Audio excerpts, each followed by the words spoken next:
and many of them were shot and killed, and many thousands are in prison at the moment.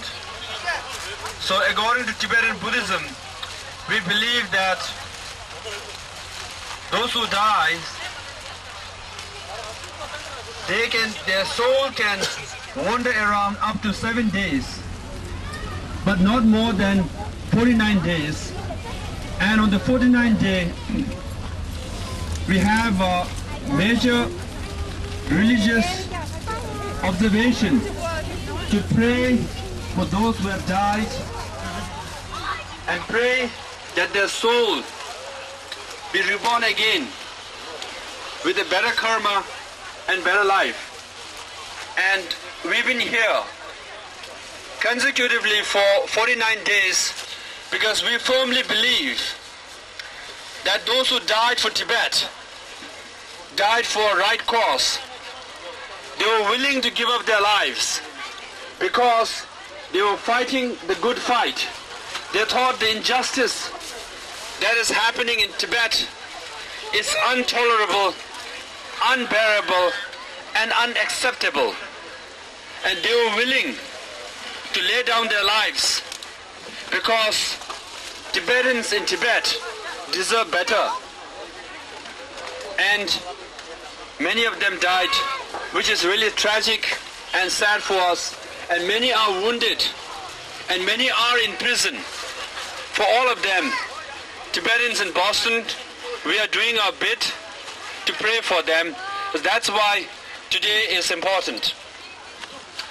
Now, as for the situation in Tibet, recently we received a letter from Lhasa, and I've sent that letter through email to all those who have given me their email address.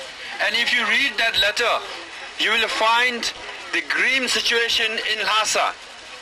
They're saying that at every corner there are policemen to be seen, and if there are more than 3 or 4 people, army personnel in green uniform will come and round you up. And then if there's any troublemaker, they will be harshly beaten.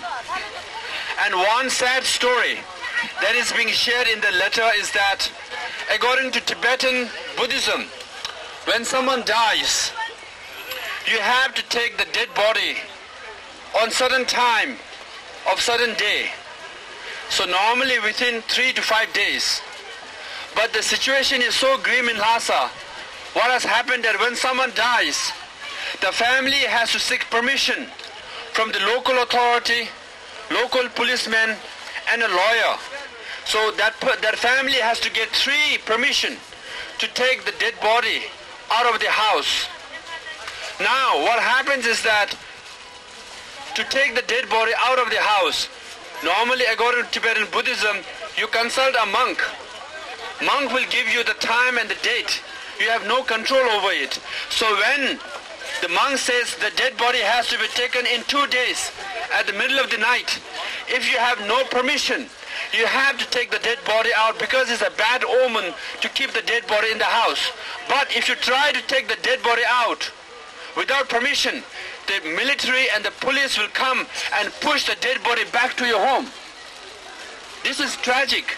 This is sad because as per Tibetan Buddhism, you have to take someone who has passed away on certain time of the day because you have no choice. That's the ritual, that's the tradition we must observe. But when you do this, if you don't have permission from 3 different authorities, they will push your dead body in the house. That's a bad omen. So in Tibet now, in Lhasa, even to observe, even to give farewell to someone who has died is not being conducted properly because the Chinese government has imposed restrictions and clamped down on Tibetan people. Now those who have participated and who have not participated, they have no choice. If your family is connected to those people who have participated in demonstration from today to 10 to 20 to 30 years ago, you all are rounded up and taken to prison. And those who have participated now in the recent uprising, their situation is very grim. The Chinese government says that there was a riot in Lhasa. That's why they are imposing law and order and arresting those people. And they have also taken out a name of 21 people as wanted lists. But just recently, Chinese government, the Chinese court convicted 30 people. Now if the wanted list says only 21 people who are responsible for the riots and vandalism in Tibet, how come there are 9 more people? Who are these 9 more people? And if you follow news carefully, you will find that tens and hundreds of Tibetans will be convicted through sham trial for simply participating in demonstration. What we are doing today is not permitted in Tibet.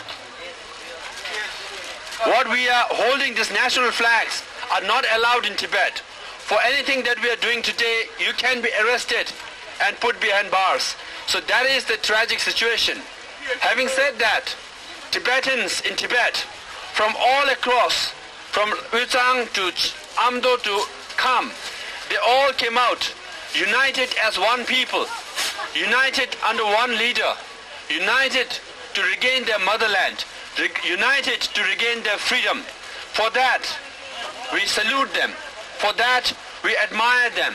For that, we say, pray gallo to these people, because they have shown to the world and to the Chinese government that even though we are minority, we are just 0.5% of the population in China.